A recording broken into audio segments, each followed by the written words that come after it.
Nos preparamos para los viajes espaciales, vemos los últimos avances de la medicina y nos enteramos de los nuevos algoritmos que se están usando.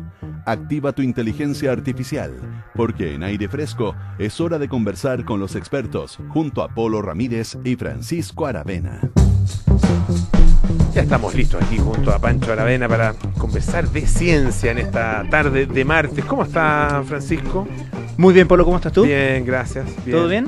Todo bien, gracias. Oye, te traigo un tema súper interesante, un investigador muy interesante. Bueno, siempre nos empeñamos en que cada martes sea el caso, ¿no? Pero es de esas historias científicas donde la gente buscando una cosa encuentra otra, la gente, digo, los investigadores naturalmente, y algo que puede tener un impacto y que puede tener consecuencias beneficiosas, digamos, humanitariamente, sin exagerar. Estamos hablando del descubrimiento de dos bacterias que tienen un potencial antibiótico, pero lo interesante, o sea, parte de lo interesante es las circunstancias en las que se encuentra cuando este grupo de investigadores del Instituto de Ciencias Biomédicas estaba buscando en el caudal del río Mapocho, estaba buscando estaba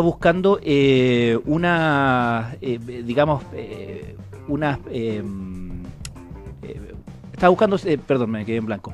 Está buscando la bacteria, o más bien probando la capacidad de la bacteria causante del cólera, claro. de sobrevivir en las aguas del río, en las aguas del Mapocho, pero en esa búsqueda terminaron detectando estas dos bacterias que pueden tener como estos inhibidores de patógenos. Para hablar de esta investigación y de este descubrimiento, por cierto, estamos al teléfono con Víctor García, investigador del Instituto de Ciencias Biomédicas, el ICBM.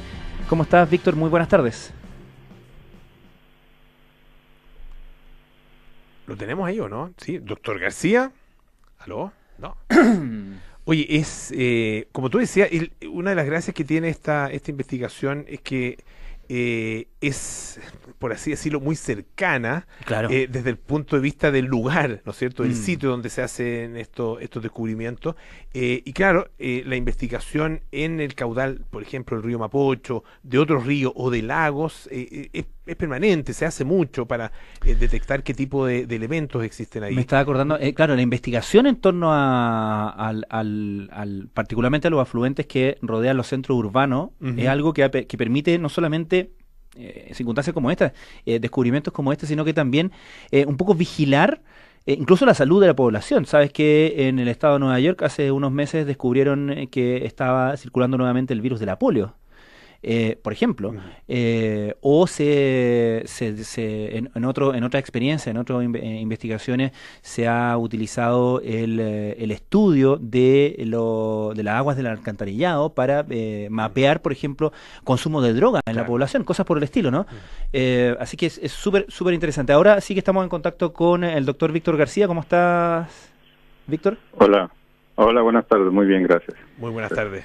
Muchísimas gracias primero que todo por atender nuestro llamado. Quería partir por preguntarle pues primero sobre la investigación que estaban haciendo, antes que vayamos al descubrimiento de estas dos bacterias, esta investigación que estaban haciendo en el caudal del Mapocho en torno a el virus del cólera. ¿Qué es lo que estaban buscando y cómo llegaron en ese camino a encontrar estas otras dos bacterias? Ya, mira, el modelo de estudio de nuestro laboratorio tradicional es esta bacteria del Vibrio cólera que causa el cólera, que es un problema mundial, digamos, es una pandemia también la diarrea causada por el cólera. Bueno, lo que estábamos haciendo era investigar cómo sobreviviría esta agua en muestras, esta bacteria normalmente es acuática, se transmite a través del agua y no es raro que la gente se enferme por tomar agua de río, cuerpos acuáticos en general. Entonces queríamos evaluar si esta bacteria, cómo sobreviviría en aguas del río Mapocho, en muestras de agua en el laboratorio. Obviamente no íbamos al río a claro. contaminar, ¿verdad? Bueno, nosotros nos dimos cuenta que la bacteria sobrevivía muy bien siempre y cuando el agua estuviese filtrada, que no tuviese los microorganismos que normalmente colonizan el río como cualquier otro cuerpo de agua.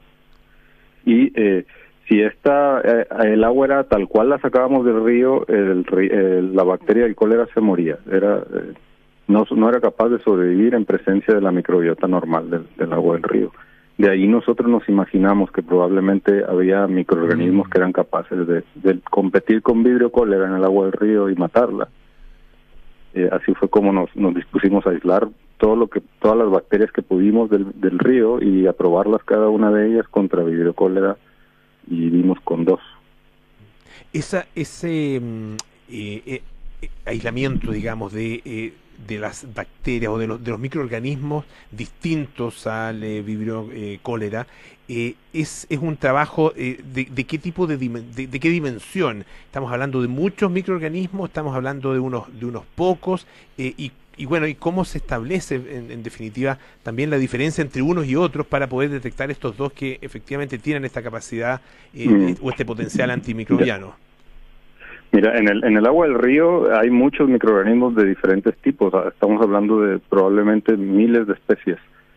La cuestión es cuántos podemos nosotros hacer crecer en el laboratorio. La mayoría de ellos no van a ser cultivables en el laboratorio. Nosotros aislamos más o menos unas 70, así en un primer aislamiento, 70 diferentes colonias de microorganismos, y la manera de probarlo es haciéndolo crecer al lado de Vibrio cólera. Lo que hicimos nosotros es en una placa de Petri, en medio de cultivo ponemos creciendo Vibrio cólera con unas pequeñas colonias de cada una de estas bacterias, y lo que se ve si la bacteria es capaz de eliminar a cólera, se genera un halo de inhibición, un espacio alrededor de la colonia donde la bacteria antagonista secreta moléculas antimicrobianas y mata al competidor que está al lado, y no puede crecer alrededor de ella. Esa es la manera en que se detectan las que tienen actividad inhibitoria. Y una vez identificadas estas dos bacterias, ¿cuál es el paso siguiente? ¿Cómo hay que probarla contra otros patógenos? Eso lo hicimos ya sabemos que, bueno, como Vibrio cólera fue la manera en que las encontramos. Ajá. Realmente Vibrio cólera como tal hasta el momento no es una de las bacterias principales que generan multiresistencia. No es de las bacterias más interesantes para estudiar respecto a antibióticos necesarios, digamos. Pero probamos otras que sí lo son, que están en una lista prioritaria de la Organización Mundial de la Salud, que están desarrollando resistencia a diferentes antibióticos. Algunas de ellas ya son prácticamente intratables, algunas cepas. Y contra esas cepas de otros patógenos también tuvieron actividad estas dos bacterias. Eso es lo que lo hace interesante, otros patógenos que sí son multiresistentes. Estamos conversando, les recuerdo, con el doctor Víctor García. Él es investigador del Instituto de Ciencias Biomédicas de la Facultad de Medicina de la Universidad de Chile. Esto a propósito de este hallazgo que hicieron en el río Mapocho de estas dos bacterias con capacidad antimicrobiana. Tengo acá la denominación, ¿no es cierto?, de estas dos bacterias. ¿Son nombres puestos por ustedes como investigadores o estas son bacterias ya conocidas, identificadas y con denominación específica con anterioridad? Una de ellas pertenece al género Pseudomonas, a un tipo de bacterias que se llaman Pseudomonas, que son comunes en el ambiente, pero es una nueva especie de Pseudomonas según los análisis que estamos haciendo nosotros. Ya le secuenciamos los genomas a las dos bacterias, y esto nos ha ayudado mucho, por un lado identificarlas y por otro lado analizar el potencial para producir antimicrobianos nuevos. Entre estos estudios estamos viendo que la cepa de Pseudomonas es una especie nueva, parece ser, está suficientemente lejos de la bacteria más cercana conocida. Por el momento la denominamos I1, todavía no hemos visto cómo se podría llamar. La otra cepa es Decemsia incerta, es una bacteria que ya se conoce, es una especie ya conocida, pero que se ha aislado muy poco en el mundo en realidad. Se aisló por primera vez en los 40, en la década de los 40, y a partir de ahí, en 2 o 3 trabajos nada más, la han podido volver a detectar en trabajos que no están relacionados con inhibición ni con producción de antibióticos. Entonces, es la primera vez que la estudiamos con ese fin. Ahora, entonces entiendo que ustedes estaban en esta investigación que estaba relacionada con el cólera, descubren estas bacterias, las aíslan, las caracterizan. Eso me imagino que evidentemente cambió radicalmente en la orientación de su línea de investigación, ¿correcto? Sí, realmente abrió una nueva línea de investigación. Nosotros mantenemos no es que haya cambiado completamente, mantenemos una, pero abrió esta nueva línea de caracterizar los posibles antimicrobianos que están produciendo estas dos cepas. Y ahí el objetivo es la caracterización, ¿es descriptivo en ese sentido o es también con algún afán, digamos, terapéutico, pensando, digamos, en la producción de antibióticos de nueva generación, por ejemplo? No, la mira a mediano plazo es efectivamente desarrollar algún antimicrobiano nuevo, algún antibiótico nuevo. Por ahora lo que estamos haciendo es caracterizar las cosas que secretan al medio de estas bacterias para poder eliminar a los patógenos. Identificar qué es lo que son. Una vez que se identifiquen, ahí vamos a empezar ya a hacer las pruebas de efectividad o de inocuidad, usando modelos animales. Perdón, ensayos más clínicos. ¿Y qué tan frecuente o infrecuente es el descubrimiento de nuevos antimicrobianos? Mira, es una buena pregunta. Realmente antimicrobianos nuevos como tal, hace muchos años que familias nuevas de antimicrobianos no se describen. Uno de los grandes problemas es que disminuimos el ritmo de producción de nuevos antibióticos. Las empresas farmacéuticas, las universidades, todos bajamos un poco la guardia y dejamos de producir nuevos antibióticos. Ahora con este problema que se viene de la multiresistencia se está retomando, se está reactivando la producción y la identificación de nuevos antibióticos y de estrategias alternativas también para controlar las infecciones, no solo los antibióticos. Claro, porque se dan dos fenómenos en paralelo, ¿no? La resistencia a los antibióticos por un lado y esta baja en la producción. ¿Qué motiva esa baja en la producción, doctor? Y es complejo responder esa pregunta, pero se maneja que una de las cosas es que hay medicamentos, remedios que son más rentables que los antibióticos, al menos hasta hace un tiempo.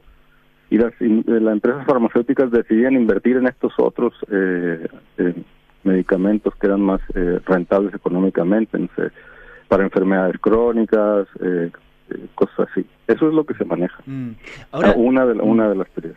Ahora entiendo que justamente ya hablando del problema general, digamos que ha habido preocupación desde hace harto tiempo ya por las autoridades mundiales, incluso sobre la resistencia a los antibióticos, también tiene que ver con el fondo, con cómo nosotros mismos, a través del consumo y en muchos sentidos abuso de antibióticos, vamos alterando nuestro propio ecosistema, ¿no? Vamos justamente generando esa resistencia en el medio externo, ¿correcto?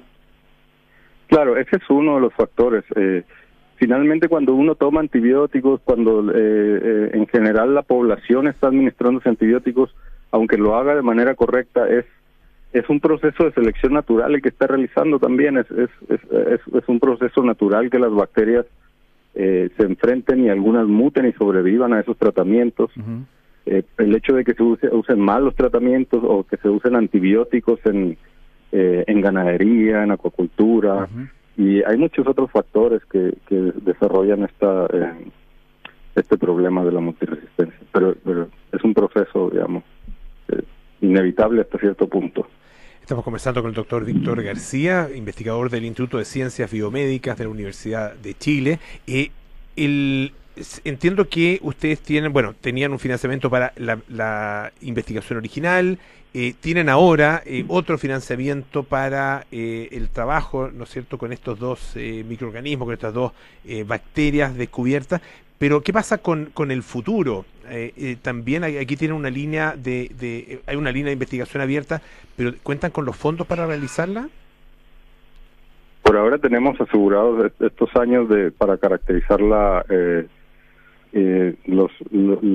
moléculas antimicrobianas que producen.